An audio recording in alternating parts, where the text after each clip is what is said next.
Welcome to the podcast that passes poor performance on pop culture. I'm one of your hosts, Darin Duncan, alongside with my best friend, Audie Marsh. We're just a couple of cool cats casually causing some chaos with conversation. We're here to entertain you, not hurt your feelings, so don't blame us.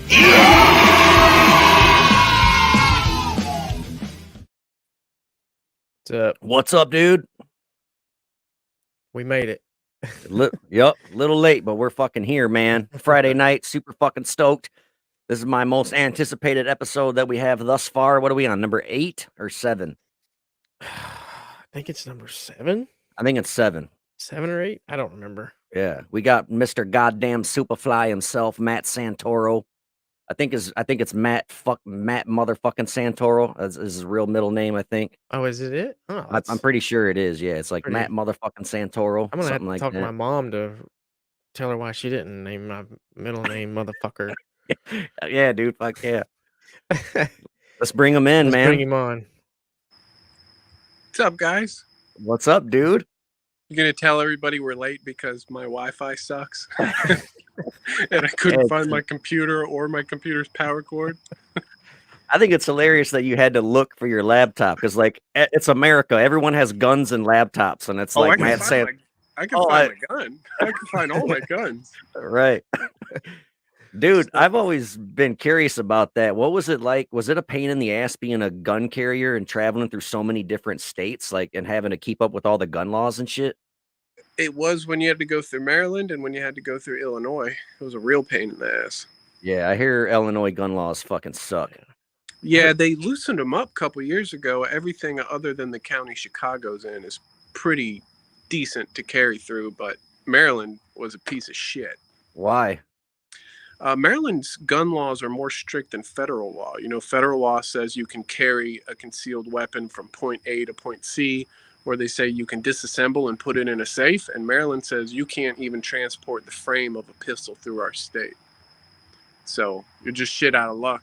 Nothing you can do. Yeah. How do you buy a gun from the store and keep it at home then? Like, just don't get caught or pulled over or what the fuck? If you're a Maryland resident, you can... You can get a concealed carry permit if you're a Maryland resident that owns a business that deals with cash. Other than that, you're basically not getting a concealed carry permit. And if you are transporting a pistol, you basically have to be able to prove you're going on the fucking range. Right. Bunch of assholes. That's you've had some run-ins with cops, I'm sure, getting pulled over, and I'm sure some of them are really cool and happy to pull over the singer of a rock band, but I'm sure some of them were dicks too, right? Dude, we got pulled over. I've been pulled out of the vehicle probably 40 times in my life. Damn. Searched and shit? Oh, yeah. Yeah, searched. Yeah. We had our drummer got arrested one night. Chris?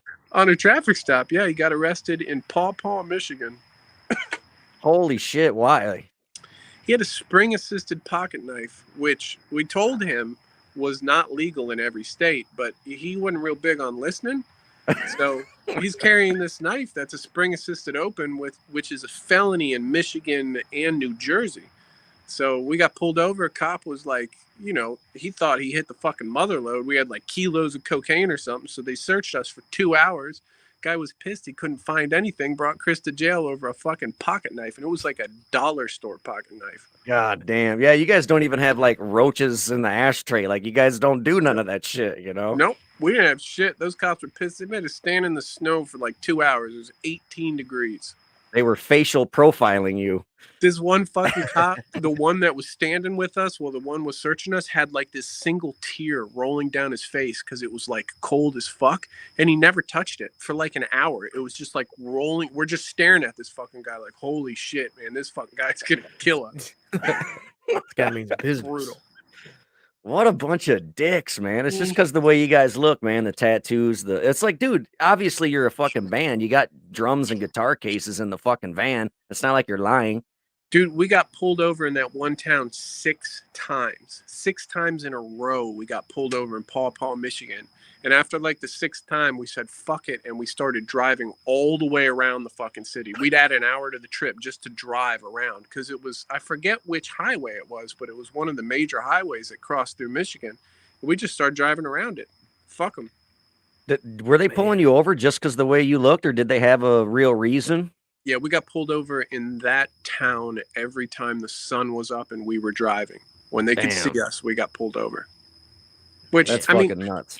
yeah, I get it. I've known the guys for my whole fucking life, and I think they look shady. So, I Right. was never a dick to the cop. Like, I get it. Right. It's whatever.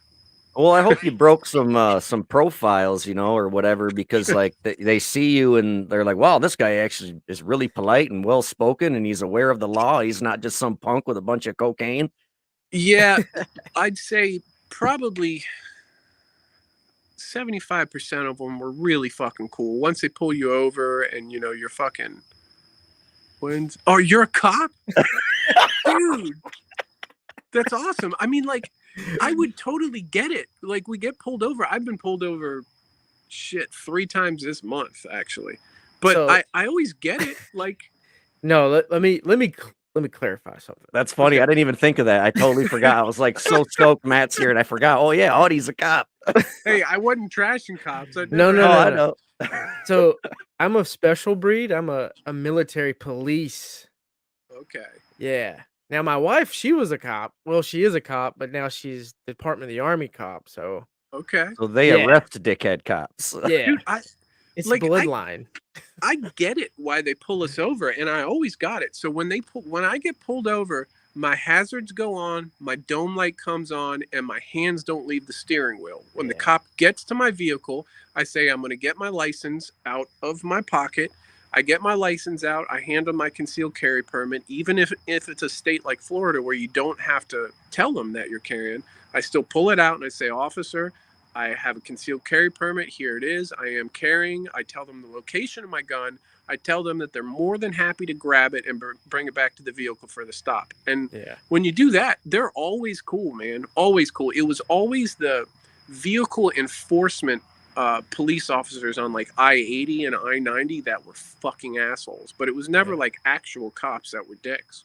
Yeah, Vehicle enforcement. What the hell's that? I never even heard that. There's commercial vehicle enforcement officers on all the highways that run all the way north and south and all the way east and west in the country, and they're just looking for like commercial vehicle fucking regulations, just bunch of bullshit. Damn. And they were I- always dicks. well, that thing, I don't like your experience though. It shouldn't be that way, regardless. Hmm. Like they shouldn't profile or they shouldn't pick on you. Being law enforcement, wife's law enforcement, stepdad, like it's unheard of. I've never done that. I don't know why police officers have that mentality to do stuff. Like, if I was to pull you over every time you come through, like, it's to pull you over to bullshit with you. Dude, It wouldn't be to search and do none of that shit. I got pulled over in Michigan because the cop had never seen our license plate before. He didn't know what kind of tags we had. They were fucking Virginia tags. He just wanted to bust our balls. He saw us all. And like, I always got it. And every time a cop has ever asked me, once they go down the road of, do you have any drugs, blah, blah, blah, I always say, officer, we'll get out. You can look. Like, I don't care. We were never hiding anything. So I was never mad about it. Never once in my life have I told a cop they couldn't search me. Like, it's whatever. It definitely their probable cause is they were definitely shitting on y'all. Like, I get it. They probably like that's some dirty shit, man. Not only the night that he arrested our drummer, not only did he arrest our drummer, but when he brought our drummer to jail, he didn't set the bond or the bail, whatever, so we couldn't get him out till the morning. We had to drive an hour and a half to the town we were going to play in, and I put a sign on the merch table that said, Chris is in jail, donations. And we made like $300, $400 on merch. Then we went in the morning and picked them up. Holy shit. Wow, so it worked out. So Thanks, Yeah. Chris. Yeah, I mean, we would have made more if we'd played because we had a guarantee that night, but we made the best of the situation. Right. Yeah, I was going to ask if you had to cancel that, so you didn't even get to play then, but you still get to set up play. a merch table and just hung out or what? It was like an hour. We were playing in Battle Creek, Michigan, and this was in Paw Paw, Michigan. So we just said, fuck it. We drove to the show, set up merch, talked to people. Nobody believed us because you know how we were. I was always bullshitting people. Right. But yeah, once our set time came and people were like, "You guys gonna go on?" I'm like, "No, he's actually in jail." Right. Man, that is hilarious. I never heard that shit before. Yeah, shit That poor happens. bastard. I got pulled over in all right, I'll tell you guys a story. Adam and I are Washington football now Commanders fans. We watch a documentary from back in the day when the Hogs would run over dead animals on their way to football games as a way to get pumped up. So sorry, I don't want my cigar to go out. We started running over dead animals, and we thought that it helped our merch numbers. We thought the more dead animals we ran over, the better we'd sell merch. And it always worked. I don't know if it was like a positive thinking thing or whatever. One night, we're driving, I think from Illinois to fucking Wisconsin to play a show. And I've got like, it's this one lane road. There's like 40 cars behind me. I'm doing the speed limit. The whole time I'm swerving, running over dead animals. I must have run over 20, 30 fucking dead animals. And a cop pulls up behind me when we get into town and pulls me over. The car behind us, who'd been behind us for about 30 miles, pulls over behind the cop. Cop comes up to the fucking door and he's like, have you been drinking? And I'm like, no, sir. You know, I do the whole thing, give him, you know, my permit, tell him I'm carrying, blah, blah, blah. He was like, well, we got a call that you've been swerving all over the road for the last 30 miles. And I said, yes, sir. I've been swerving all over the road. And I tell him the whole story. And I tell the cop that I'm swerving to run over these dead animals. The fucking cop is looking at me, trying not to laugh. Adam's sitting in the passenger seat with this look on his face like he's going to fucking murder me. Cop looks at me. He's like, okay, well, I appreciate the honesty. I'll be right back. Went back to his car. Adam turns to me. He's like, what the fuck are you telling the cop that for? And I'm like, dude, honesty is the best policy. I'm not going to lie to a cop. So cop comes back up and he comes up to the window. He's like, well, where are you guys playing? And I tell him, he's like, well, you're free to go. I was like, so just to clarify, officer, it's not illegal to run over dead animals. He's like, no, just next time stay in your own lane. It was fucking hilarious, man. He was nice as shit. Man, yeah, he had to die about that. I bet he was telling all of his cop buddies, like, you wouldn't believe this shit. Yeah, you could see him trying not to fucking laugh. It was fucking hilarious. He was a young guy. He was really cool. That's fucking hilarious. That's awesome. I've never heard of that before. Like, you have a superstition of running over dead animals to sell more merch. We started it. You remember a tip jar with the hole carved out of her mouth, and it said, yeah, put your tip in my mouth? Yeah. I invented that tip jar the first night we started running over dead animals. No shit. West Virginia. We're in like the middle of West Virginia running. I fucking ran over 1 million dead animals in West Virginia. The show fucking sucked. There was nobody there. But I invented that tip jar because I was so fucking bored behind the merch table. And that turned out to be one of the best things we ever did. We made people love putting money in that thing's mouth. That's fucking hilarious. Wasn't there a time when you guys were called Bob and not Super Bob? Yep. And there's a rapper called B.O.B. B.O.B. And they had Bob on the marquee, and everybody showed up thinking that it was the fucking super famous rapper.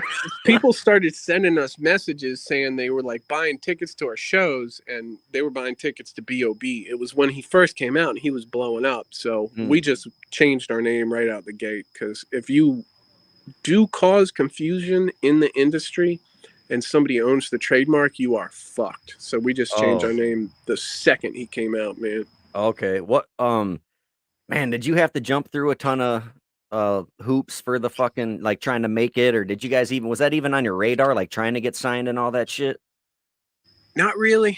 No, once we played, I was talking to Adam last night actually, and the thing with us is we were making a living, and a lot of these guys that are playing and touring aren't making a living. They're just kind of pretending to be making a living.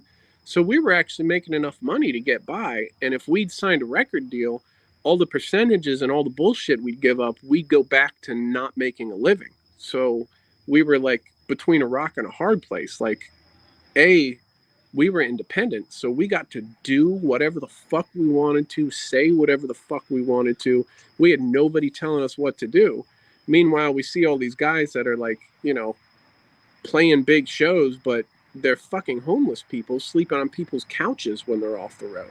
And Right. that wasn't something we were interested in. So Yeah. that was a big reason we stopped playing, because it was like we got into music to not be anybody's bitch, and then come to find out, well, if you want to make it in today's rock and roll, you got to be somebody's bitch, and we've never been anybody's bitch. So it was just like, Right. you know what, fuck it.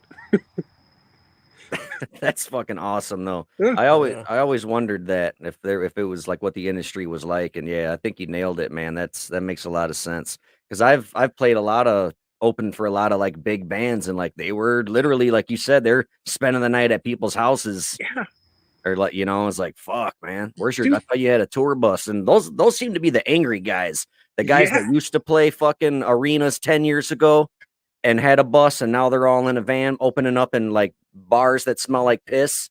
Like Yeah. those are the guys that are dickheads, because, and it's like, dude, you should be thankful that there's still people that want to see you play that song that was a hit 10 years ago and buy your shirts. Like, why are you Well, being mean to us?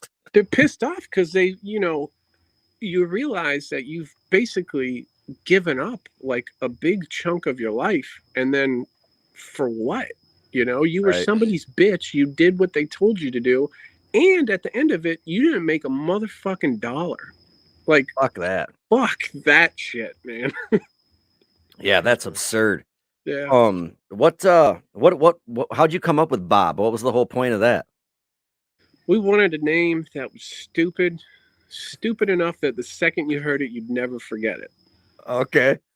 So That that's makes what we came up sense. with. Yeah. They're just Bob. Wow. Well, when you think of like when we thought of the bands that we loved growing up, like Tool and Korn and just all those bands, their names are short, they're simple, and they don't remind you of anything else. So the second you see that band and you hear that name, you're always going to associate the two with each other forever. You never forget the name. You can find it online. You can spell it. It's nothing worse than a band that has a 3-syllable name that has like 4 silent Z's and a K in it, and you can't find it, They look like the eye chart at the doctor. Yeah, and you can't Google it. Right. Yeah, like there's a band called Ahumado Granujo, and I'm like, what the fuck? Shit, Yeah, I don't even know what it means, dude. I'm like, what the fuck? I can't. Fucking It's band, strange man. that I even remembered it. And like, what I hate is like the death metal festivals. There's 20 fucking bands, and you can't read a single fucking one of them because they all got that same stupid font that looks like a pile of sticks. It's like, dude, you want people to know who the fuck you are, right? Yeah, that's it. Most people are only ever going to see you one time. You get like 45 seconds to make an impression. If you get through that 45 seconds and people like you enough to look you up, they better be able to fucking find you. Yeah, dude. Like, remember Jamiroquai? Like, he was the shit, but he's got like, dude, I've tried to look him up on YouTube. I'm like, how the fuck do you spell that dude's name? Yeah. Yeah, I'm not a dumb guy, but I can't spell shit. Right. Yeah. That's fucking hilarious. I often find myself asking Siri all the time, how do you spell this? Right. Yeah, like most people are scared to go through their phone history to find dirty porn, and mine is just going to be a bunch of like shit Googling definitions of words, so I make sure I use it right. I do the same thing, man. Even if I know it, I always look it up. Yeah, just to like reassure yourself. Reassure? Oh, I reassure all the time. That's fucking hilarious. How long did it take you guys to get your following, man? Because, I mean, did you guys start as a local band and then just branch out slowly, or what? We did it the slowest, the dumbest, hardest fucking way, but also the, a way that worked. We started as a local band in the DC area. We took we fucking sucked. I mean, like fucking terrible sucked. But we knew we sucked. So we took every show we could get for like 2 or 3 years. We were playing 20, 30, 50, 60 shows. And then we started getting good enough that more people wanted us to play. So we started taking every single fucking show we could get, in like, we're in DC. And then they want us in like Maryland and West Virginia and Southern Virginia. Then we go to those places. And then they want us further down in Southern Virginia, then down in the Carolinas, and then up into New York and New Jersey.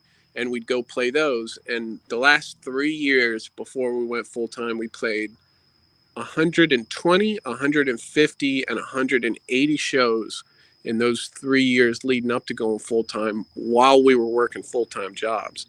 So we're playing 4 days a week, working 40 hours a week.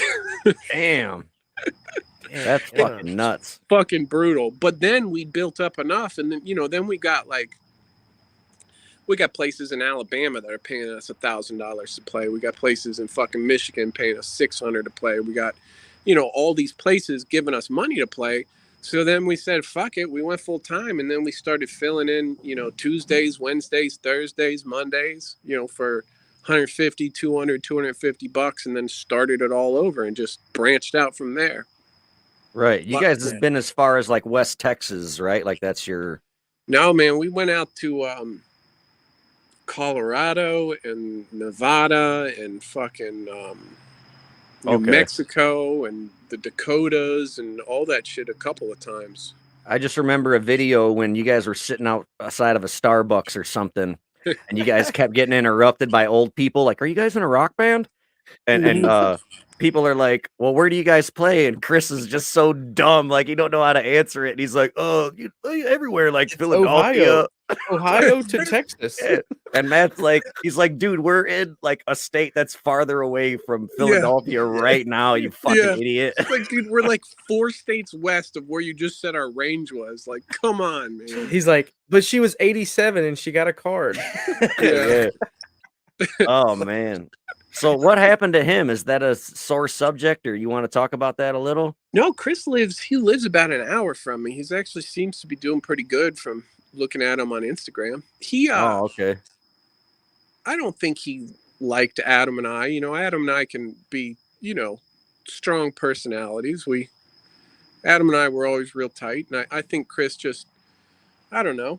I think he just got sick of playing, got sick of doing the way we were doing. I mean, we were in it for the long haul, man. We weren't going to get a deal and blow up. We were going to fucking grind it out and maybe one day get an opportunity. And I just think he didn't want to deal with it anymore. Oh, okay. That makes sense. Yeah, it was understandable. Plus, I think he fucking hated us most of the time.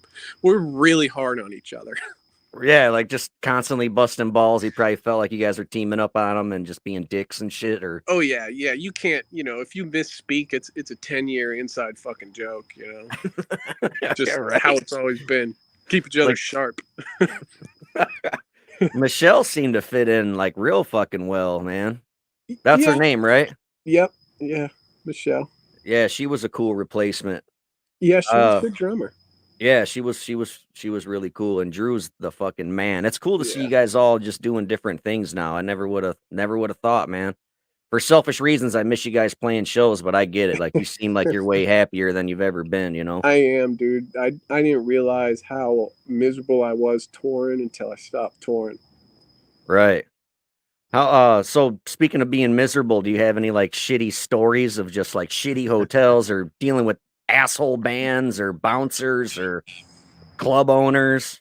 Bouncers were always cool. Club owners were almost always cool. Once we were full-time, club owners were always cool.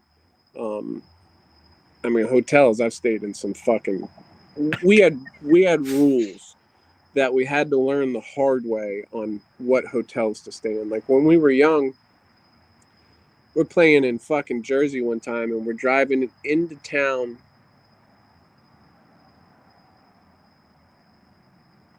Sorry, I can't let my cigar go out. We're driving into town at like 8 in the morning. Sun's already up. We haven't slept. We get fucking pulled over by the cops. Cop comes up to the window, starts busting our balls, like, what are you guys doing in town? Blah, blah, blah, blah, blah. We tell him. He lets us go. Well, we come to find out, he pulled us over because we were in the wrong motherfucking neighborhood. We stopped at this hotel in Irvington, New Jersey, and we got a room. 9 in the morning, we check in. Adam wakes me. I wake up at like 11:30 to Adam shaking my bed going, dude, we got to get the fuck out of this neighborhood. And I'm like, dude, I'm sleeping. Like, chill. He's like, seriously, dude, we have to fucking leave. And I'm like, chill. I wake up, go downstairs. There's like 2 inches of bulletproof glass at the check-in. I walk out into the parking lot. There's a 12-foot wall all the way around the hotel. that the gate opens up into the motherfucking projects. I'm talking like courtyard, high-rise projects, couches out in the fucking courtyard, broken down cars. We fucking leave as we're driving down the street to go to the club. Everybody on the street stops and just looks at us like we're gonna fucking kill these motherfuckers when the sun goes down. Get to the club. Club asked us where we stayed. We told them. They said, you need to leave sound check right now. Go back to the hotel. Get your bags out of there before the sun goes down. Holy shit. Dang. So we did. We got our fucking bags out. We didn't stay that night. Yeah, So they would have stole all your equipment, dude, and fucking pawned that shit. The cop pulled us over because he was being cool. The only reason for a van full of white guys being in that neighborhood was to be buying drugs. Right, exactly. You know? Yeah. And he couldn't really tell us that, but he was kind of telling us that. Right, you guys need to get. Damn, that's fucking crazy, dude. I bet Adam shit himself, and he's like, "Man, we're gonna get beat the fuck up." It was a bad neighborhood. We got into some odd situations every now and then, but people were normally cool. You know, the guys all looked fucking scary, so people were normally cool. You know, we got into a really bad ghetto. Nobody ever really started shit with us. You know, we got some looks, but we never put ourselves in bad situations. Right. So you're just get in and out. We're just trying to work, man. Yeah, and we made rules after learning the hard way that we never stayed in town. We always stayed like truck stop kind of towns near truckers because truckers carry guns and nobody fucks with them. So we did that makes a lot of sense. That's a good rule. Most definitely. You ever been in any fights or almost gotten into fights or anything like that? Very few. Very few? Yeah, just a couple. Probably just like drunk patrons of the bars or what? I never got to punch a single person because Adam is a fucking redhead, and you never met Carl, who was in the band before Chris. Carl was also a redhead, and I don't know if you guys know redheads, but Adam goes from being the nicest person in the world to I'm going to punch you dead in like half of a second. There's no warning. There's no nothing. He just goes from nicest guy in the world to murder you. So every time we ever got in a fight, my job was to pull Adam off the guy before he killed him. Seriously, like we're playing in our hometown one time. You never met Curtis, did you? Curtis. No, I've talked to him like in emails and stuff, but yeah, he's one of our oldest and best friends. I still talk to Curtis. And he used to be our tour manager, and he used to be our booking agent. He used to do everything for us. We're playing one night in our hometown, Jam and Java. This place used to be like a Christian fucking coffee shop. And I'm outside. I look inside, and I see this dude come out of the girls' bathroom. And, like, dude's bobbing and weaving, and Curtis is standing right there. And pow, he punches fucking Curtis. Curtis drops to the ground. So I go running in. And as I'm going in, another guy goes up to this dude, and the dude bob and weave drops another fucking guy. So I go running in because I see Adam go running in. And as I go running in, Adam, he got a hold of the guy, and the guy must have been like, the guy, he had some moves. He could fight. He dropped two people, but he was small. He may have been like $110, and Adam's like 190, 6'4", big dude. Adam grabs him by the fucking shirt, and he hits him twice, and the dude is like out fucking cold. And Adam's grabbing him by the shirt, and security's on Adam, and Adam's like dragging what looks like a lifeless body around the club while there's like 7 people on Adam. Security gets on him. I'm on the back of security, and I'm like, Adam, chill. This is security. Like, chill, dude. The guy's out. It's done. Dude's fucking out. So finally get security off Adam, get Adam off the dude. The dude didn't move for like 6 minutes. The venue's fucking freaking out. They've never had a fight, and this guy looks fucking dead. The fucking cops are coming up. There's blood everywhere. That's insane. I can't see. I mean, I guess I could see Adam whooping some ass because he's a real fit, big guy, but I don't see the anger in him because he's always so cool. But I've never given him a reason to get mad either, you know? No, and he doesn't get mad. He literally goes from nicest dude in the world to murder. It's just, that's how redheads are, you know? It's starting to rain. I got to move into my fucking laundry room. All right. I used to be a redhead till I got old. Oh, really? Yeah, my daughter is full blown ginger, and she's like night and day. It's like a switch. She Yeah, gets pissed. I'm just like, that's how they are. Every single Yeah. one I've ever known was that way, man. yeah. I've gotten older. I used to be that way when I was younger, but since I've gotten older, I'm just like, I'm too old to be doing this stuff. Like it hurts now.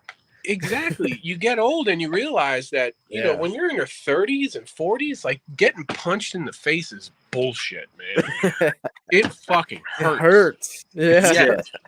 You got to get punched in the face in your teens and your 20s because Yeah. it builds character. But once you're an old man, like, never again. worth Hopefully it. never get punched in the face again. Nowadays, it's not worth it, man. Like now, if you get into a bar fight, it doesn't matter who starts it or throws the first punch. You're both getting a felony. Yep. Yeah. And yeah, just fuck that. And like, if you knock some guy out and he falls, hits his head on the ground, brain hemorrhage, dies, you're going to prison for the rest of your life for fucking second-degree murder. You know.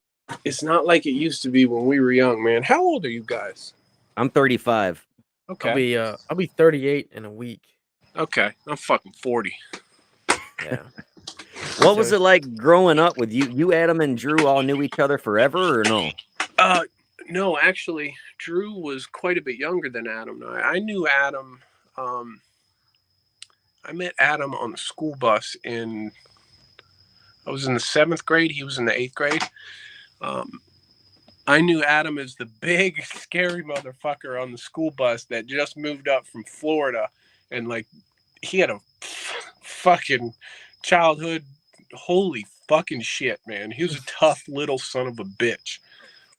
And he actually hated me for years. We didn't talk. Like, I remember hearing stories about him, and I'm like, you know, people are telling me this kid's like, you know, he's from Florida. He, you know, smoked pot with his mom. He got in a bunch of trouble. And I'm like, all right, fuck this guy. Like, and I remember looking up, and I looked up and I looked at him, and I had the thought, no, I'm never saying shit to that guy. So I never said shit to him for like years. And then one day we just became fucking friends. Damn, that's cool. Yeah. And Drew ran sound for us. Drew was not an original band member. Drew, we'd been playing a year. We had a drummer that wasn't good enough, and we knew it. And Drew ran sound for us one night at this little fucking place. And it was the worst sound we'd ever had because he was 19 years old. And he was fucking hammered drunk, man. I had to unplug the monitors. Like, he was an awful sound guy, drunk. But after the show, he told us he loved us, and he said he played drums, and if we were ever looking for a drummer. So we called him up, and he came over, and I thought he was good. Adam's exact, I shouldn't say this where people can hear because it's not funny anymore, but this was 15 years ago. So Drew left, and Adam said, he sucks, and I'm pretty sure he's gay. That's so fucked up. That's funny. Yeah. Does Drew know this or no? Oh, yeah. Fuck yeah, Drew does. I figured he does. God damn, that's hilarious. Mm-hmm. So when did you decide, like, I'm going to be a singer? Like, did you always have that in your mind? Like, I'm going to be a rock and roll star someday, or did you just kind of fall into it? I fell into it because I was friends with Adam. Adam and I became really, really fucking tight when we were like 16. I was 16, he was 17. And Adam's always been a guitar player. Like all guitar players, they start when they're young, which is why they're all so fucking weird. But he was playing guitar, and we had a friend at the time, Sean, that was playing drums, and they just play music all day, and I had nothing to do, so I just sit there and watch them. And one day they tried to convince me to start playing the bass. And I'm like, guys, I can't play shit. I'm not a musician. Like, I didn't grow up listening to rock music. I listened to nothing but rap music till I was like 30. And I broke my fucking ankle, couldn't walk for a month. And the first weekend they bought me a bass guitar and brought it over to my house knowing I couldn't walk. So I learned how to play the bass. I started playing with them. The guy Sean went. We were looking for musicians. We couldn't find musicians. We started looking for singers. We couldn't find singers. So Adam started singing, and Adam can sing, but he got like just again, not supposed to say this, but the most feminine voice in the fucking world, which we didn't want. We wanted to be a rock band. So I'm writing lyrics for him, and he's singing, and we're looking. And one day he just turns to me. He's like, "Dude, you can write. You're the singer." And I'm like, "Well, dude, I can't sing at all." And he's like, "No, you can't sing at all, but you can learn, and you sound like yourself." So that's how I became the singer, because I sounded unique. That's fucking awesome. Dude, that happens so many times. I've listened to so many podcasts with singers on them, Mhm. and damn near all of them are like, I couldn't sing at first. And a lot of them started on bass, and then they just fell into the singing position. That's so fucking strange how often that happens. It's because, guys, I know you're a singer, and this doesn't apply to you because you're cool, but singers are fucking assholes. So if you grow up as a kid being the singer, the guy, it's like being a quarterback. You just have an inflated fucking ego. So singers are just fucking dicks. So if Yep. you're that much of a dick, you're probably not going to make it unless you're great. Or Phil Anselmo, you could beat everybody up, you know, like. Yeah, that works too. That was a different time, though. A lot of those guys back then that made it would have no fucking chance in today's world. Oh, absolutely not. Yeah. Yeah, it's funny to see just locals and like regional bands that are just total assholes for no fucking reason, dude. It's like I just don't understand it. You know how many guys deleted me when we stopped playing? Really, a bunch or what? Fuck yeah, and you know why they deleted me? Because you Because couldn't. they all got fiancés, and they know that I know that they were fucking running around on them every goddamn night on the road like a bunch of pieces of shit. Oh, I thought it was because they couldn't like benefit from you anymore, like play Well, shows and things like that. But that too, and the fact that they probably never fucking liked us anyway, which I don't care if they never liked us. right. That's kind of the point. Love it or hate it. Do you think they didn't like you because they didn't like the music because they were typically heavier bands, or they didn't like you because you were DIY guys and successful at it? I feel like we didn't play a lot of the games, a lot of like that touring together and all that shit is like guys just get together and basically just blow each other's fucking egos up and tell each other how great they are. And then they go out on tour and they hang out together. And, I was never into any of that shit. I don't drink, I don't do drugs, neither did Adam. So we were about playing the show, getting paid, talking to the people that work there, talking to the people that came to see us play, talking to the bands that were selling tickets for us to be there, and building relationships. We weren't about going out and telling some guy from fucking Mississippi that his band's the greatest thing ever when I don't fucking care, Right. So we tried to be good to all the people that were good to us, and the guys that just wanted to use a relationship, fuck them. That was the coolest thing about you guys that I noticed right away is like you were there till fucking 2 a.m. standing at the merch table talking to every single person, never being a fucking dickhead.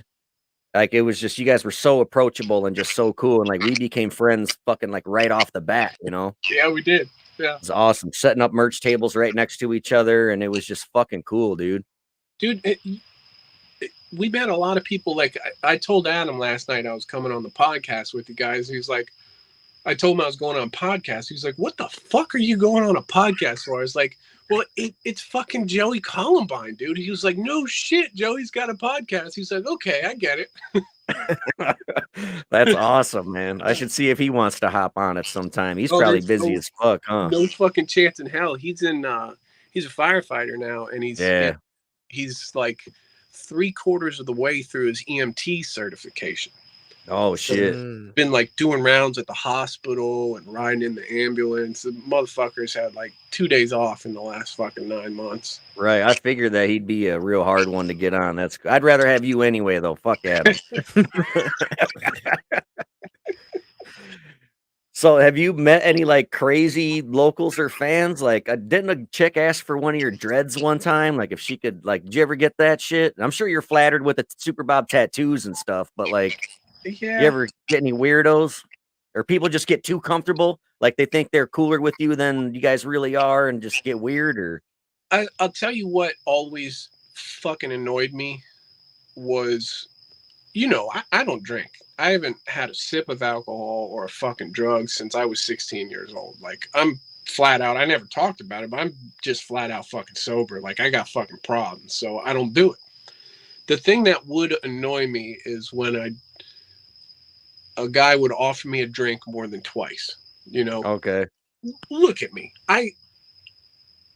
If I tell you I don't drink, there's probably a fucking reason I don't drink, you know? And I gave everybody 1 or 2 shots, but that third time, you know, like just and it was normally bands, like measure their manhood and like how many chicks they can get or how much they can drink. Like I was just never about that. Like I don't need to qualify how manly I am with anything, you know, just that always annoyed me. And what else annoyed me was when guys would tell me how wasted we got last time I was in town. But I would always just say, yeah, dude, I remember that. Like, How wasted you got? yeah, oh yeah. They tell me no. And I'd tell them, I'd say, no, I didn't drink anything last time I was in town. I'd be like, no, dude, we sat at the bar. We closed the bar out. We were drinking, you know, gin. I'd be like, dude, I didn't even like gin when I was 14. Like, that's some bullshit. That's fucking weird. They just like create this memory in their mind. I don't know. Yeah, that's how It's like, memory works, though. yeah, I guess when you're drunk too, you assume everyone else around you is also drunk. So yeah, that could have a lot to do with it. people were mostly cool. Right. Didn't you have problems with like the singer of Trapped or like the singer of Puddle of Mud, or was that just kind of everybody had problems with those guys? I never had problems with either of them, actually. Chris from Trapped was always extremely cool to me. Oh, really? Really, really cool. Yeah, he was always very nice to me. He's an odd motherfucker. We toured with them for like 6 or 8 weeks or something. He's a weird fucking dude, man. Like, really fucking weird. Chris loves himself some Chris. Like, I can't tell you how many times he told me, like, he would stand there and just talk to me about, like, how good he was at banging chicks. I'd just be standing there like, are we really having this conversation, dude? Like, you're telling me, like, how good you bang chicks. Like, you're in a band, dude. Like, holy shit, you can't be proud of banging chicks when you're in a fucking band. Like, what are we, in the fucking 7th grade? Right. So he was odd. I was standing there one night in Iowa, and I was, you know, when we finished playing, I'd walk around and hold CDs up, you know, and try and sell them. And he was drunk, and he really liked talking to me when he was drunk. So he comes up to me, and he's like, I see him out of the corner of my eye, and I'm not looking at him because I'm trying to sell CDs. And he comes up with, like, you know, the knife motion in his hand, and he's like, stab, stab, stab. I got you right inside, dude. Like, you got to have your head on a swivel. And I'm just like, I'm laughing because he almost fake stabbed me in my fucking gun. Oh, shit. Damn. Chris, my head's on a swivel, dude. It's always on a swivel. I'm just not, you know, I'm not paying attention to you, Chris. Like, right. Fucking chill. He was weird, man. Dude, really don't you piss in the stall with the locked door just so because you're so vulnerable when you're at the and like are you just scared someone's gonna fuck with you or what? I've yeah. All right, yeah, I'm a paranoid motherfucker. Yes, I am paranoid. I've always been paranoid. I feel like you are never more vulnerable than when you're standing at a urinal with your back uncovered and your dick out. Right.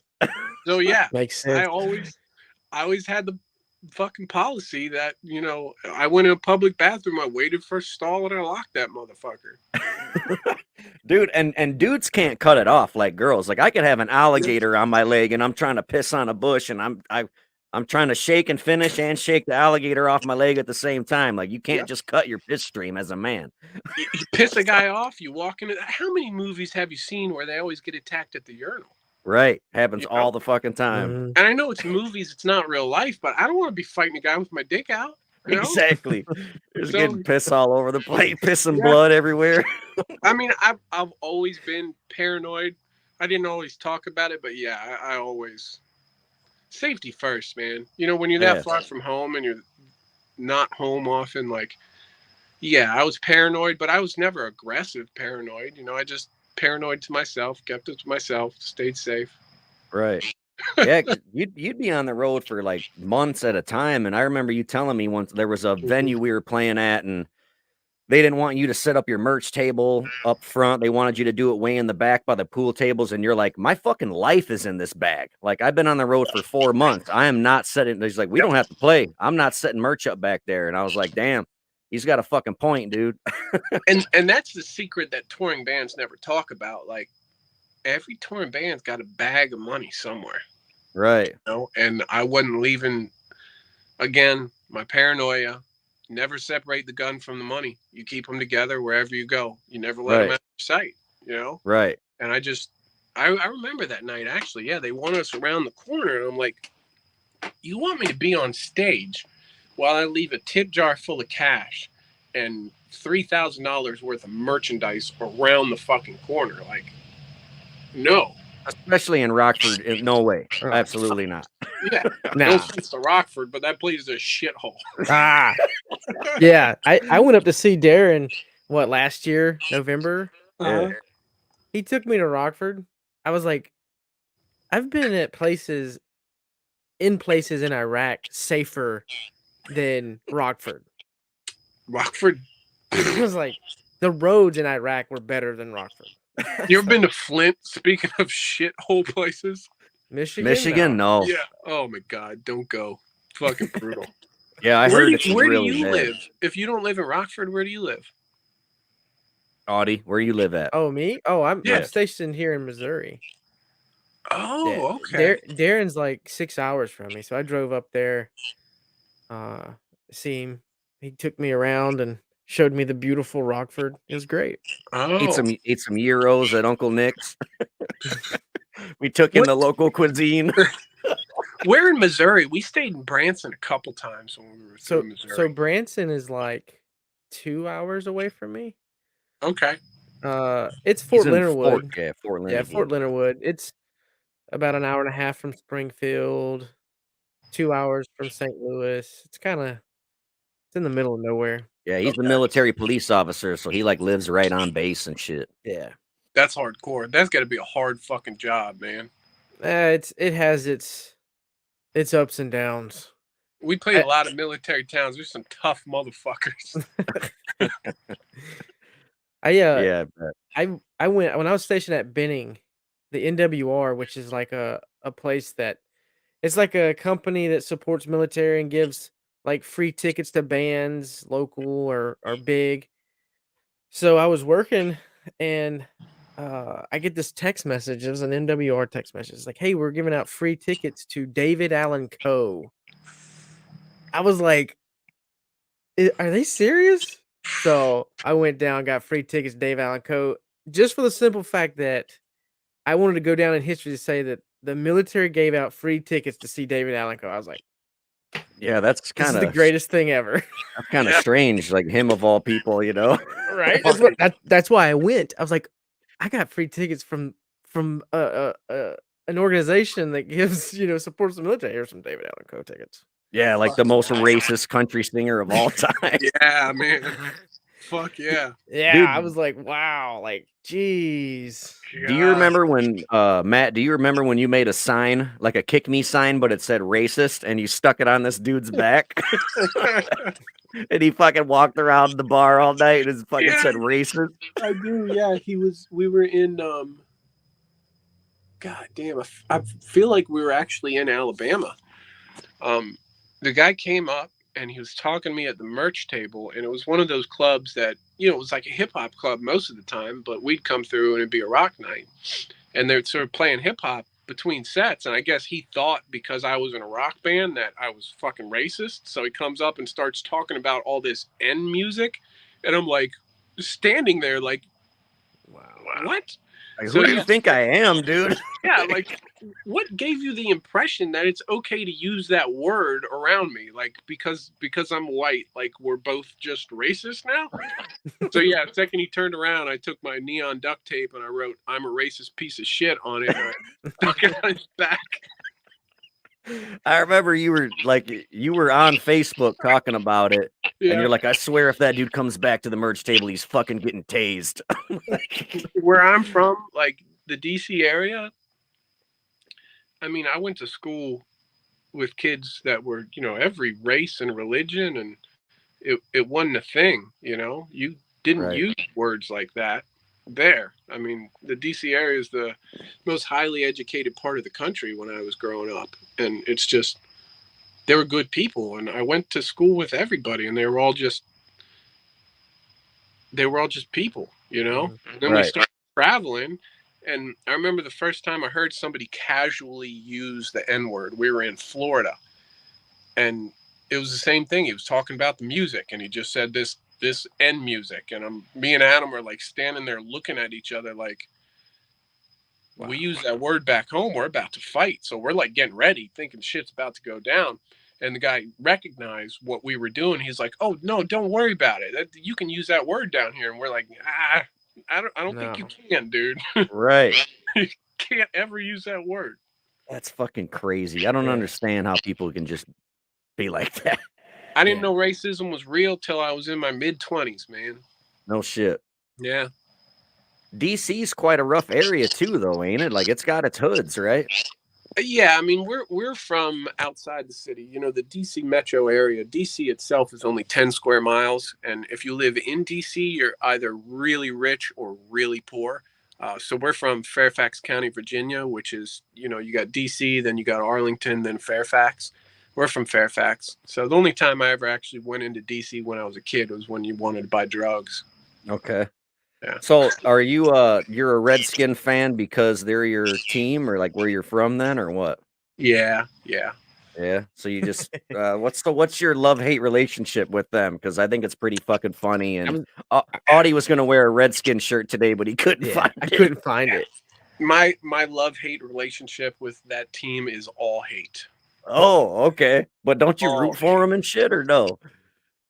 I used to root for him. I used to be a diehard fan, and I made the decision after the cheerleader scandal where they were videotaping him naked when they didn't know, and circulating the videotapes amongst executives, and the 42 accusations of sexual harassment and assault.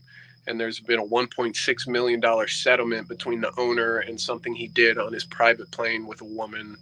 Once all that shit started, like, I decided I am completely against the team, not contributing a penny of money, but they're still my team.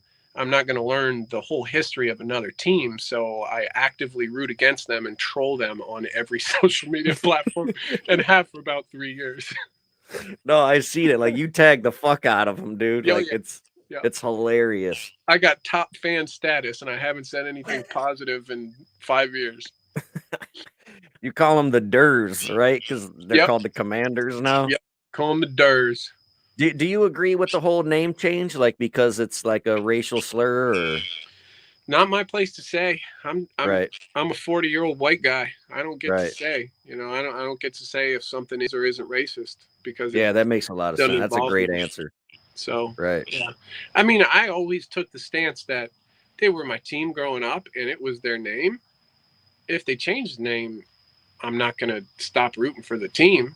But if they sexually harass every female that walks in the building, I will stop rooting for the team. Right.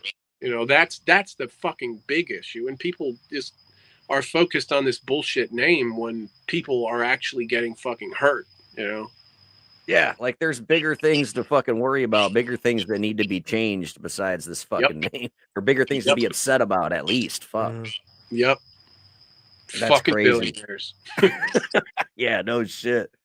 I'm not a sports guy, so I don't know anything about any of that shit. All I do is watch horror movies all fucking day long, so that's my sports. I hate horror movies. Really? Yeah, fucking hate them. Why? I never told people, because I was in like a rock band, and you're supposed to love horror. Because I'm already fucking paranoid enough, man. I don't need to be worried about a fucking zombie. Like, yeah, right.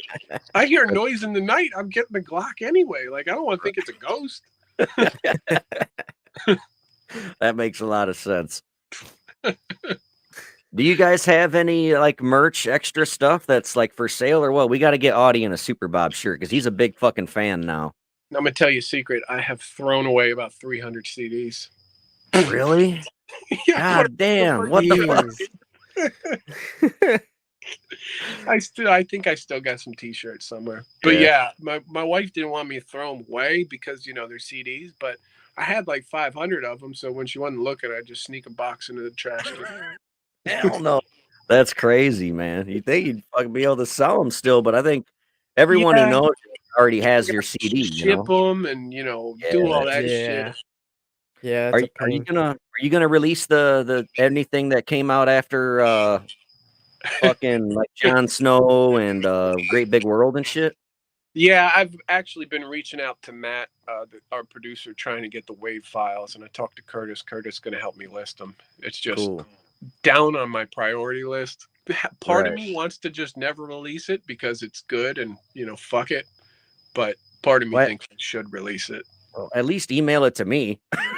Yeah, good. Yeah, so I can let me listen hear to it. Yeah, because you guys just you were always good in my eyes, but then it's just like overnight after that fucking Killer album, like just holy fuck, Jon Snow is crazy, and that Great Big World, like that's some of the best shit you guys ever put out. So I gotta fucking hear that new one.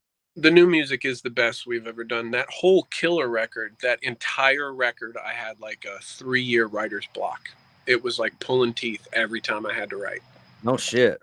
Yeah, it was rough. Actually, nicotine. Blame nicotine. I was off nicotine for 3 years and I couldn't fucking write. Oh, damn, that's crazy. I hated half of that fucking record. Really? Yeah. Damn. Yeah. I have your handwritten lyrics, like your original lyrics to Killer and from your notebook. Did you know that? If you knew how many times I wrote that fucking song. Yeah. Oh my God. Yeah. That song took me like 2 fucking years to write, man. I wrote so many versions of it. It was fucking unbelievable.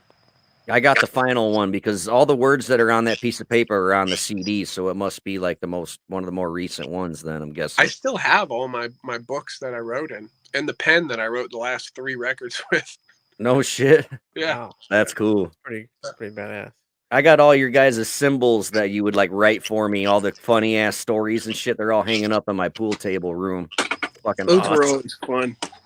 I've got you on Spotify, so that's all. Hey, that's what counts. I still get fucking paid. Really? Oh, really? Nice. Not a lot, like a couple $100 every 2 or 3 months. That's cool. Pretty, I didn't know how does that work? Is it like you release the license for the music, they take it, distribute it, and then however many times it's played is how much money you get? Yeah, they filter it all down. In a nutshell. Pretty much. I pay a company called TuneCore to register it and distribute it. Yeah, so they put it out. Okay. That makes sense. So they give me money every now and then. So do you got to split it with Drew and Adam, or they're just like fucking keep it? No, they let me keep it. The band was into me for a little bit of money when we stopped, so they just said, whatever, take it. Oh, okay. Yeah. Just for like pitching in, like paying for things like just dumb shit like hotels or fucking food or merch. A van. A van. Yeah, just different shit. Yeah. That makes sense. So you could possibly have a fat check coming because I've been blowing it up on Spotify. No, Spotify doesn't actually pay you shit, man. They like they break it down like half cents and shit? Like, how does that even fucking possible? They don't. I mean, the guy that owns Spotify is worth what, like 4 or 5 billion now.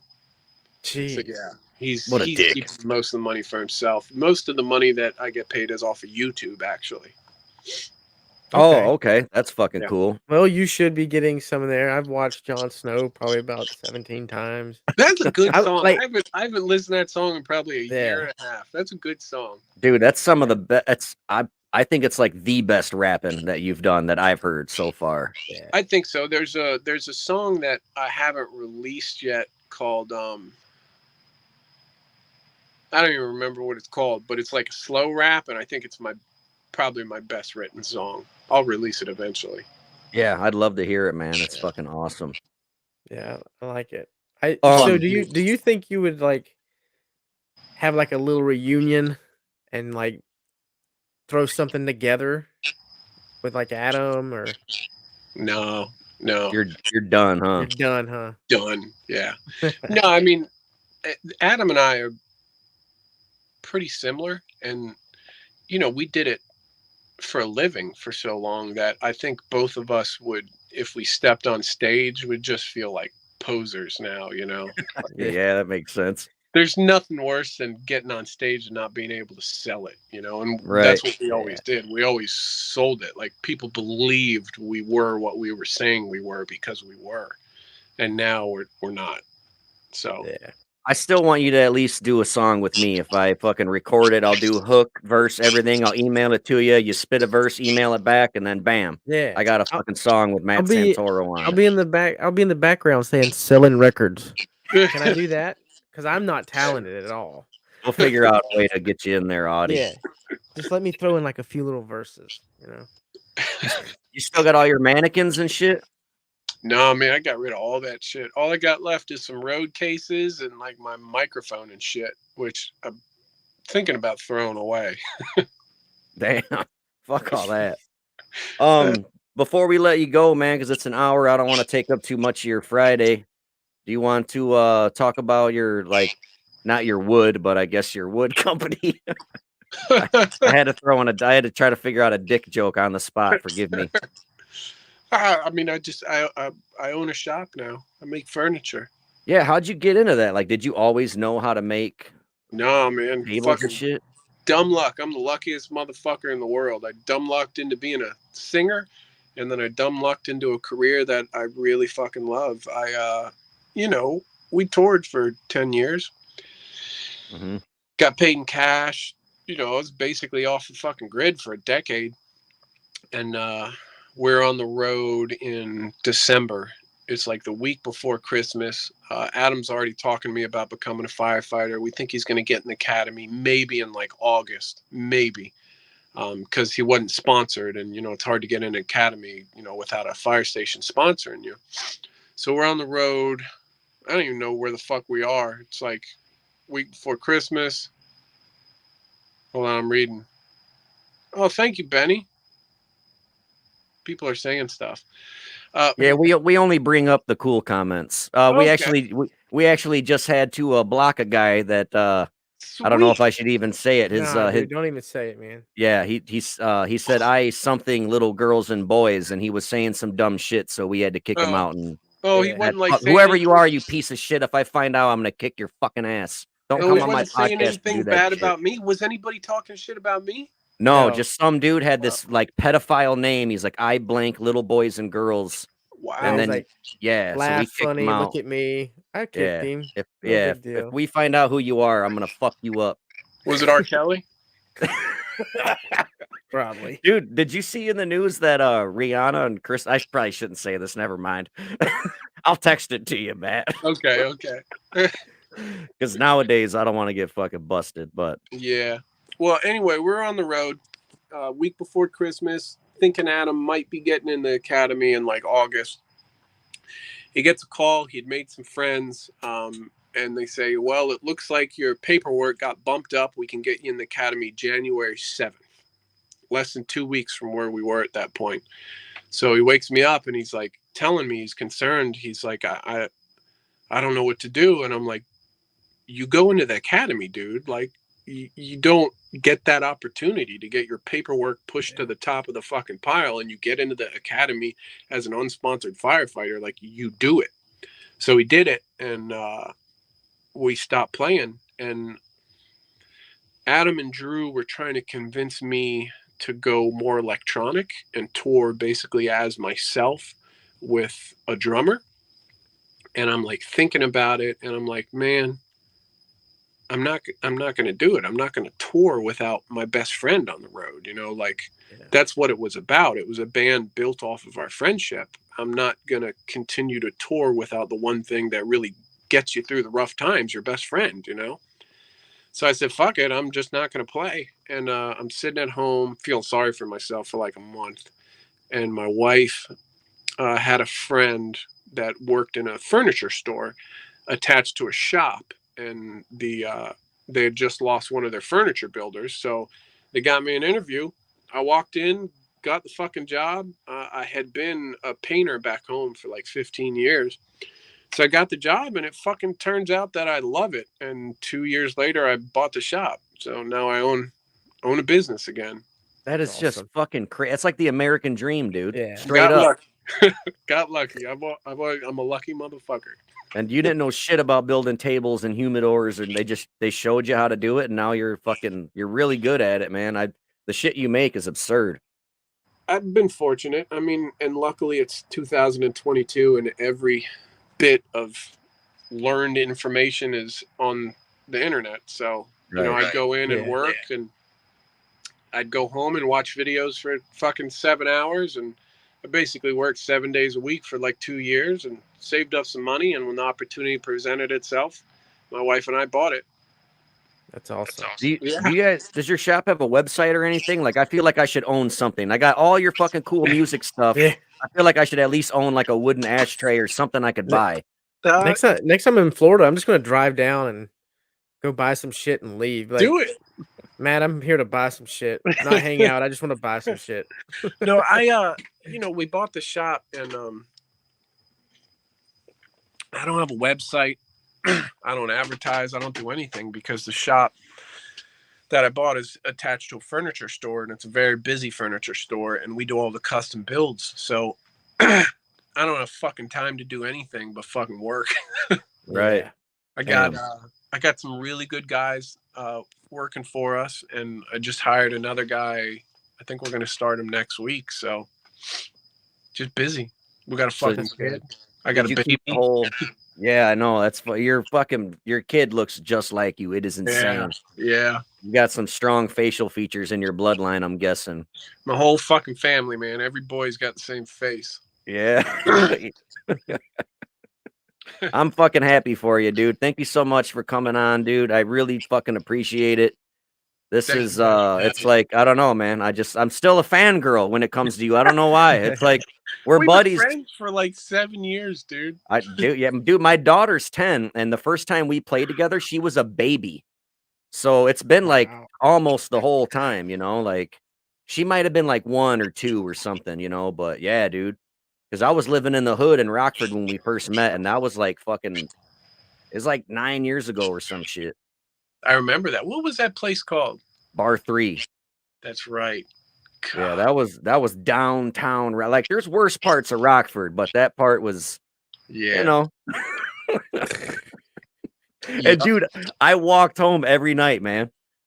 Jesus. I'd come down there, I'd hang out till 2 a.m, get fucking hammered, play the show, watch Super Bob, and then I'd fucking walk home, dude, all by myself at like fucking 2 a.m. And I'm still alive to tell the story. I just ashed in my own water. You think it's still safe to drink it? Oh yeah, it's absolutely. Man.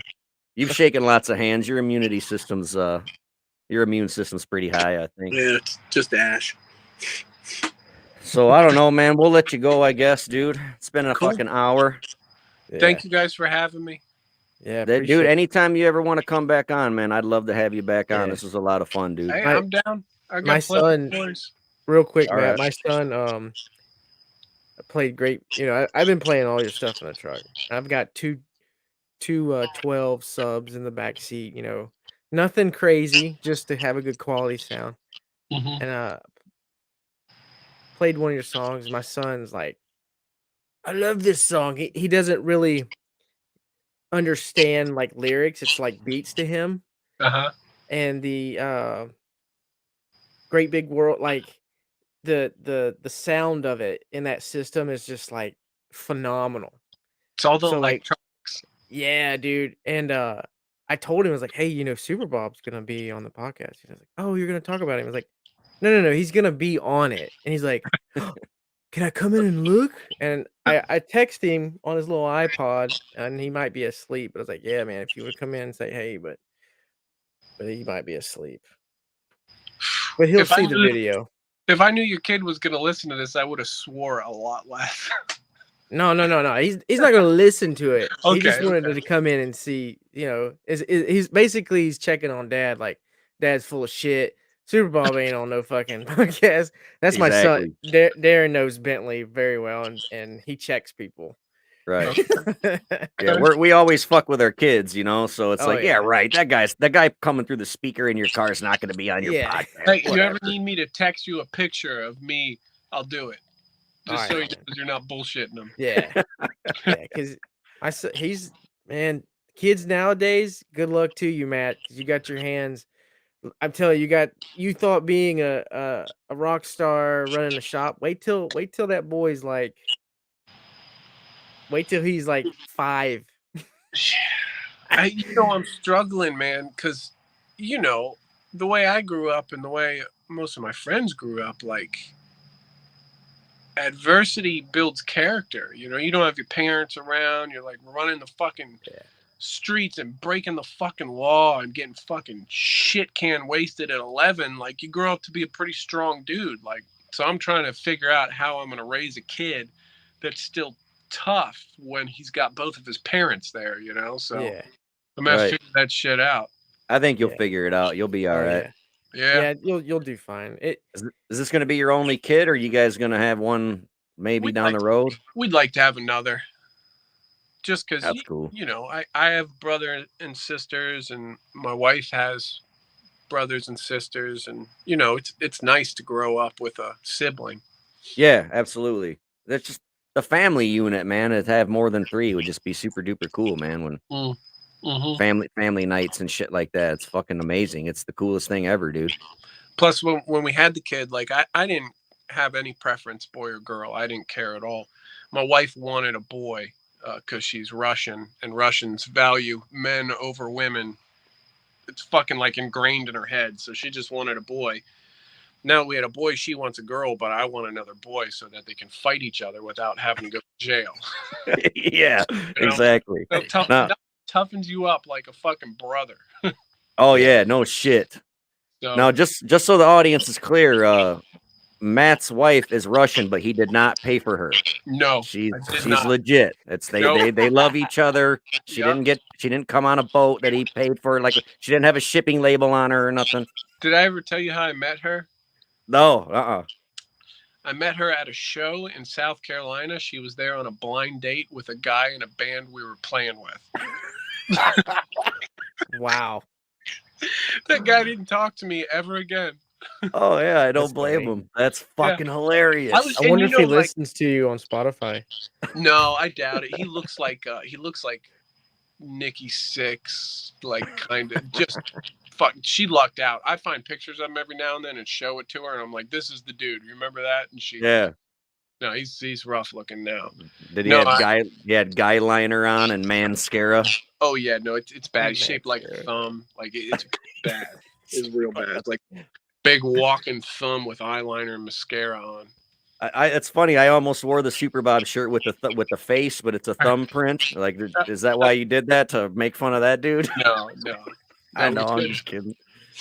No, I got lucky because we played together a bunch, and I'm sure you noticed. Like, I'm not the kind of guy that ever hits on a girl, much less the prettiest girl in the club. And I was just standing there stretching before the show, and she walked up and just started talking to me, and I was like, "The fuck are you talking to me for?" But okay. I'm a lucky motherfucker. I got lucky. Yeah, dude. Yeah. Rockstar, gets the girl, owns a business, lives in Florida. Yeah, and my last job playing music was a hobby. That's what, I always say this. Young white guys, their hobby is to play rock and roll music. Old white guys, their hobby is to build stuff. I got fucking lucky. Damn, I never thought about it like that, dude. Yeah, I've had my last... Hey, what's up, dude? Hi, say hey real quick.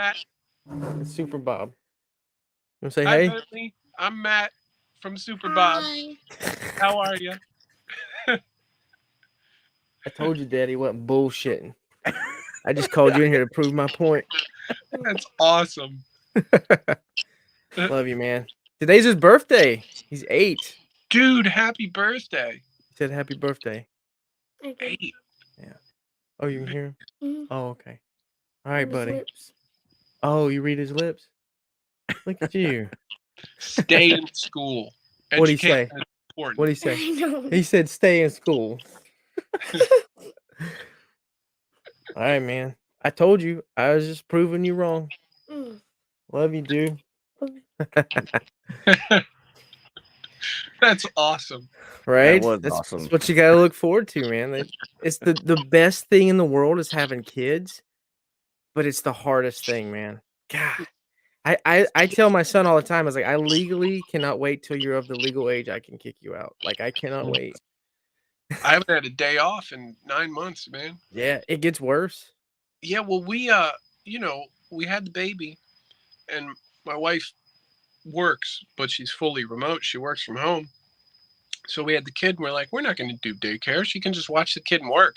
Well, after 2 months, there's no fucking chance you can work and watch a kid. So Hard.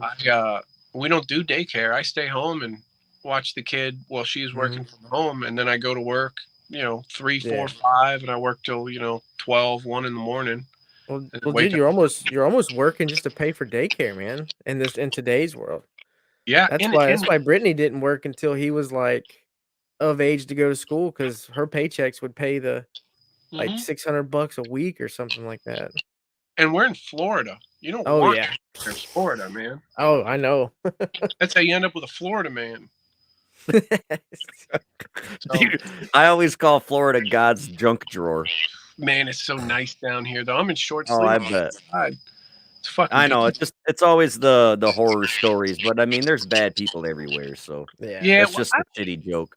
I live in. Oh no, I totally get the joke, but I live in St. Pete, and there's really nobody here is from here. So I get it. St. Pete. Oh, okay. Yeah. So what are you gonna do when your son tells you he's gonna sing in a rock band? Hopefully, he's smarter than I was. I hope. I would rather him not be a musician. Right. Well, what do you think? You think you'd embrace it or what? No, fuck no. No, because no. Fuck that. He's got a wood shop to run when he's fucking 16. Yeah, he's got to take over the family business, bro. No, I want him to be smart. I want him to do some shit like my brother. Be like a programmer, or I don't know. Be smart. Not have to actually, you want your kids to do better than you, I don't want them to have to fucking. I want to be able to afford daycare when he has a kid, Right. Yeah, right? Yeah, I mean, shit, I'd be happy if my kid ever asked me for advice on what to do. I'm going to tell him, if you want to make money, you got to be in the money business. So go to fucking school and actually work in the money business. Those are people that do well. See, my dad always told me that I should either be like a chef or a coroner, because people always have to eat and people always have to die. So there's job security. That's true. Benny wants to know if we have a snake problem in St. Pete. No, we don't. I've only ever seen 2 snakes in my yard. Something about the Gulf Coast has less snakes than the other side. But are you near water at all? Oh, yeah. Yeah, I'm 3.5 miles from the Gulf. So, but you don't have like a gator problem or nothing, right? There's gators. Yeah. But, I wake up and I watch the kid, and then after I'm watching the kid, I go to work. So I can tell you with certainty that I've never seen a gator in my house or in my shop. Okay. Yeah. Well, that's good. But beyond that, I don't go anywhere. I still haven't even really made a friend down here. I don't do shit, man. I work. That's really it. You just moved down there because that's where she lived, right? Yeah, we started dating about 10 years ago. I was living in I don't even remember. She was in South Carolina. We lived together in South Carolina for a couple years, and then we broke up for 1.5 years, and I moved back to DC and she moved to Florida. So when we got back together, I moved down to Florida. All right, cool. Yeah, I remember you telling me that. I'm like, why the fuck did you move down there? You're like, that's where my girlfriend lives. I was like, oh shit, okay. I love it down here. It's warm. Yeah, Florida's amazing. I've never been down there. I'm gonna have to check it out. And if I do, I'll make sure to come down there by where you're at. We can go out to eat or something. This is our 3rd winter in this house, and this was the first time I've had to turn the heat on. Damn. Yeah. That's awesome. It comes in spurts. Like every other year, you get a little cold. Yeah. Yep. And cold here is like in the 50s. 50s. Yep. Love it. All right, well, let's fucking get out of here, I guess, man. Cool. Appreciate Good talking, it, Matt. guys. Yeah, Yes, absolutely. sir. I love you, brother. I'll talk to you soon, man. Thanks for hopping on, dude. All right, guys. Thank you. All right, man. Later, dude. See ya. Bye.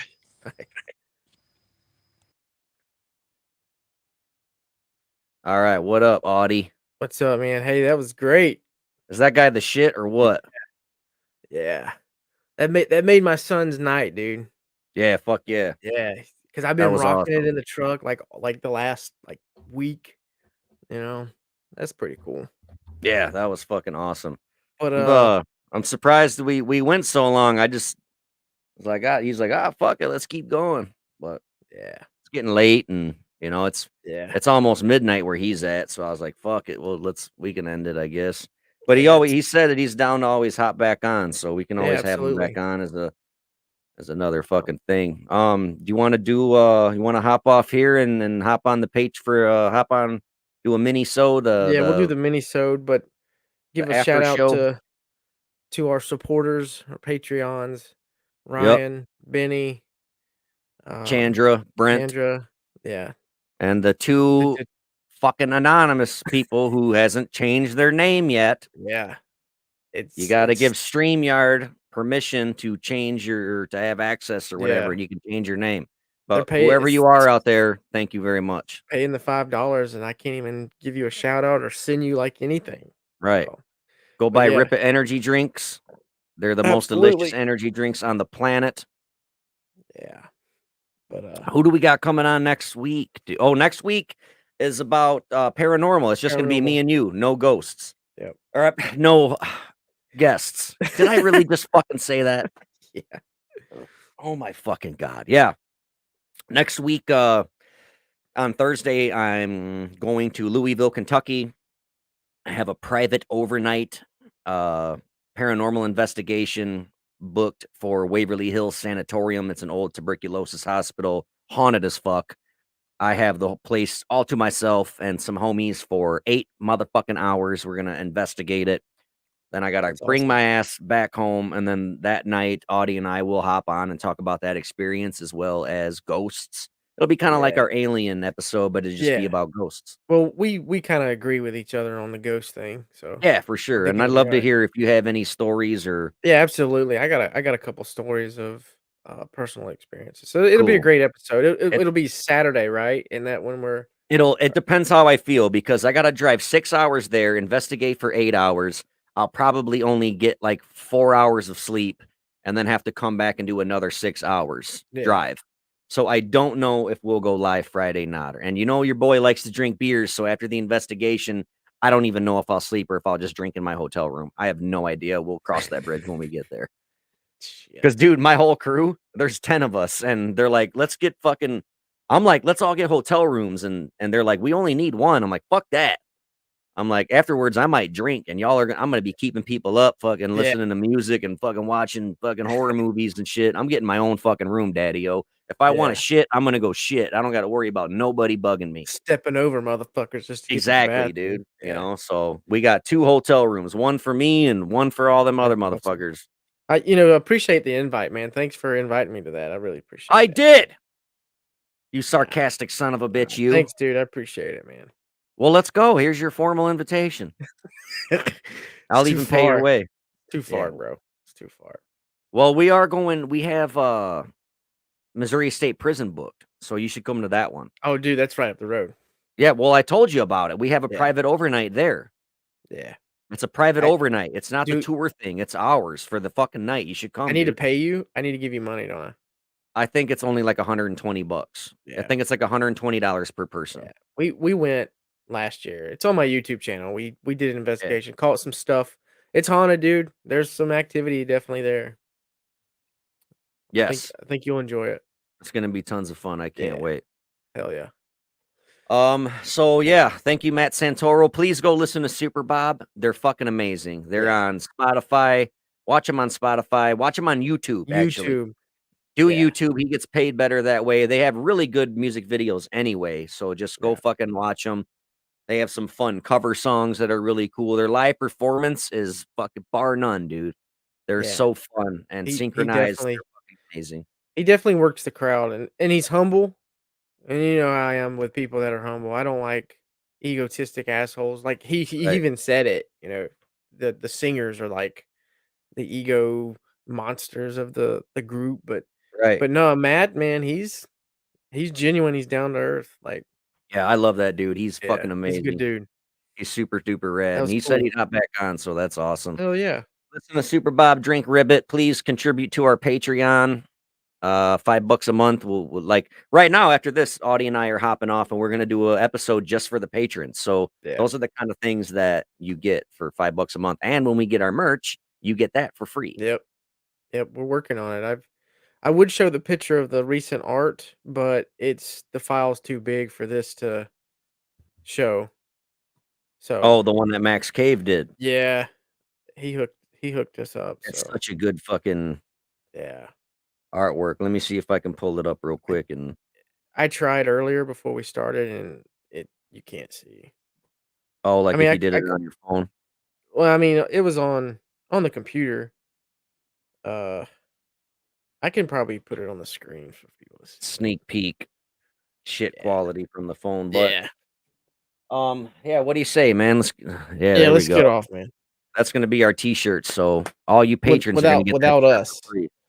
Yeah, Without we're us. not gonna be on our faces. That'll be Nah. the art print that we autograph and send to everybody for those who are interested in that as well. And keep in mind, this money is going back into everything we put into this.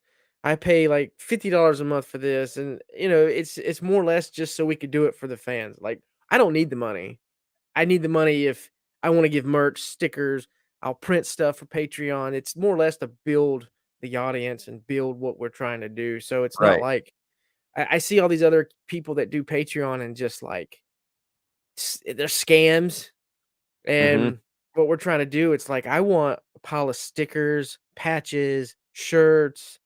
I want to print stuff because that costs money, and I want to give it back. Like Ryan's getting a Michael Myers resin bust, and I got it right over there. I'd show it, but Right. Did you send out So- that Jim Morrison one yet? dude, I have not. And if Benny, if you're watching, dude, I promise you, I'm gonna send it out.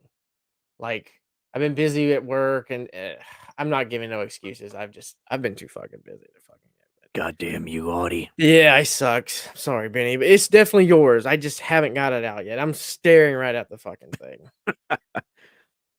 Like right All at right. him. Like I want to show it. I don't want to be a dickhead to Benny. I want look, Benny, if you're watching, dude, this is yours, man. I just haven't fucking haven't got it out. Even wrote a little thing on the bottom for you.